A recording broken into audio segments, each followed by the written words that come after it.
I mean, the Gunther beating Goldberg story fits directly in to the story of Gunther. I think that we all get very, very excited about this idea of like competition and this idea of, well, this is happening, we're going to do this to do that. When something happens, even when you don't expect it, maybe sometimes take a step back and go, logically, does this follow a logic train, or does this feel like something that was spur of the moment? Because Gunther having this match with Goldberg, and it's even one of the things that we said here on the show last week, that look, the character that Gunther is right now is a guy that does this. There is a version of this that Gunther simply puts Goldberg to sleep. You know, do I think that the match was originally intended to go 15 full minutes? I don't know. That seems like a little bit more of like, we got to do something here, and that may have to do with the fact that maybe Rollins' match ended more quickly than it was supposed to because of what happened to Rollins. I don't know. But no, I mean, Gunther's victory over Goldberg logically follows the same train of what Gunther did to Jey Uso. He did it to Jey Uso. Now he's done it to Gunther. And this is the Gunther that is in front of us. This is, and you'll see it. And I've been talking about it on every show that I do. This one, the Notsam Wrestling Podcast, the WWE Recap Podcast, all of them. Because I'm trying to get this message out there for everybody to see it. Gunther is, and I literally explain this to Gunther himself after Saturday Night's Main Event. After Saturday Night's Main Event, we're sitting there backstage, and we're doing the Saturday Night's Main Event recap podcast for WWE. And they're like, and sometimes we're doing this podcast, and they're like, okay, we got this guest, and they're coming in. Gunther walks in, still sweating, in his gear, holding the title, and just sits down like it ain't no thing. Like, what do you guys want to talk to me about? And I'm sitting there saying that Gunther, like, this version of you is this cold hand of reality. The Gunther that we're witnessing in this world of professional wrestling, where we can come up with fantastical finishes for every match, where we can come up with, and then this happens, and we can fantasy book until we're blue in the face, and it's the best, and that's the way it should be. But ultimately, there is one character that kind of goes against all of that sort of wrestling fairy tale stuff. There are fairy tales in wrestling.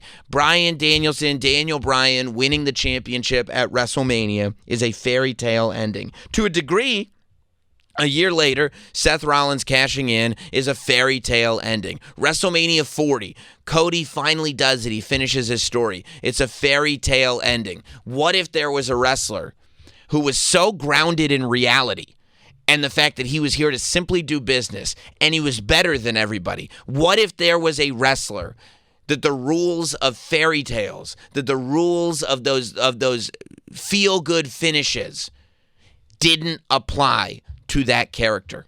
The same way that you can have like a horror movie monster where the laws of physics don't apply to this horror movie monster. What if we had somebody in the sensationalized world of professional wrestling that was so grounded in reality that those sensationalized rules didn't apply to him?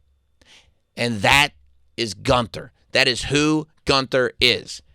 When he shows up to Monday Night Raw and you go, well, Jey Uso is on such a run that and Jey Uso, people love him, right? Jey Uso is going to beat Gunther because people love him.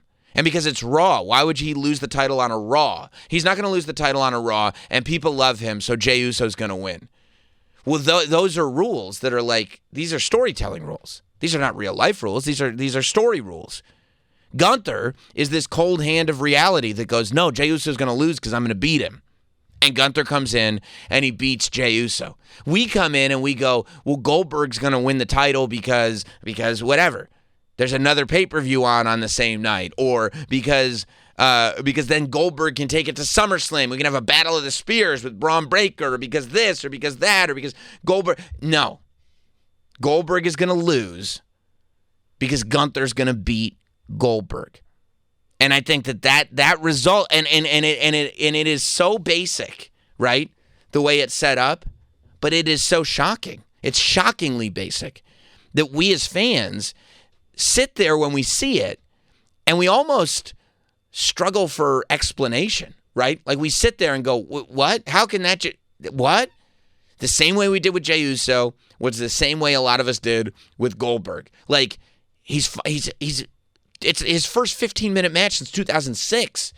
He's spearing him. He actually got him up for a jackhammer. Gunther brought Goldberg through Goldberg's best match in I don't know how long. And the guy's 58 years old. Except then Gunther put the sleeper hold on Goldberg and beat him.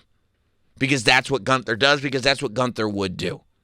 And I think that you have to follow logic like that when you're trying to find the answers to some of those questions. So, I thought, I was wondering, because Goldberg had been very, very public about sort of wanting that last match and feeling that he was robbed of that last match. And for a while before this, he was upset that he hadn't gotten the last match that was promised to him. And so I think that was another thing that people were like, oh, maybe that means he's going to win, because that's what else would that last match mean? And instead, I felt like it was fitting in the sense that he got everything in. I think, people say whatever they want.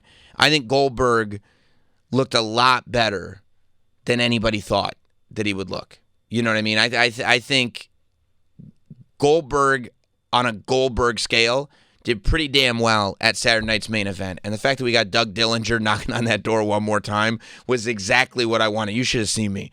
You should have seen when somebody came up and they were like, Sam, you know who that is? I go, yeah, of course I know who that is. Doug Dillinger. Yes, I know Doug. Yeah, I know it's Doug Dillinger.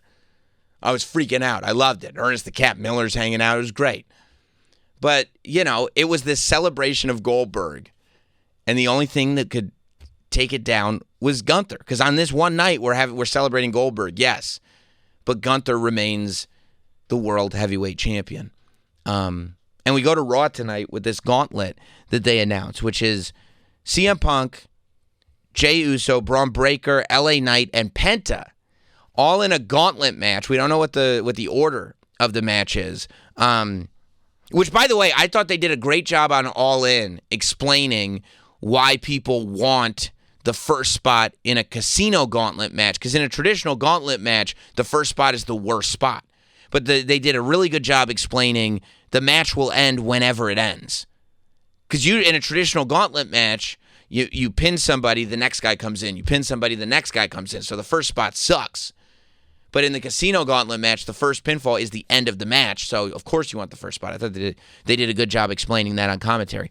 But, yeah, so, I mean, with all of this stuff, as I said earlier in the show, I feel like LA Knight is kind of a perfect person to tell that story, where maybe they and he could make us believe, because that's what it's going to be, make us believe that somebody might beat Gunther.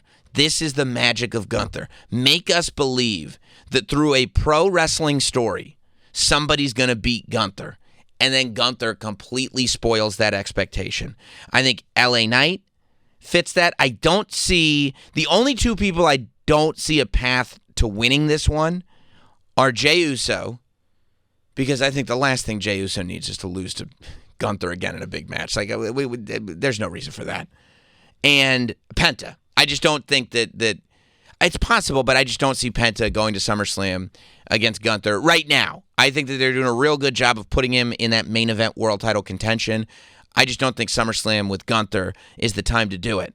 But I see stories. I see specific stories with LA Knight, which was the one I just told you, the fan favorite that Gunther is going to spoil for everybody because that's what Gunther does. CM Punk, because of course people will go to SummerSlam thinking CM Punk is going to win. Of course people will go, this is the moment. We've been waiting for CM Punk to be a world champion since he came back at Survivor Series a couple years ago, 3 years ago almost at this point. Like that, and Gunther versus CM Punk is a heavy, heavy marquee match. It's a huge, huge match. And then I could also see Braun Breaker winning this gauntlet. I could see Braun Breaker winning this gauntlet and a story being told where Braun Breaker, instead of kind of taking a back seat, waiting until Rollins gets back, like just keeping things warm for him, stepping up immediately and going, no, I'm going to take this now. You said I'm going to be the guy who owns this place for the next 20 years. Well, I don't want to start 5 years from now. I don't want to start 2 years from now. Rollins is out. I want to start today. And that's kind of the story of Gunther and Braun Breaker to me. But I could see that happening to any of those three. If I had to pick one, I'd probably pick Punk just because it's the biggest match. But I think there's a story there in any of them.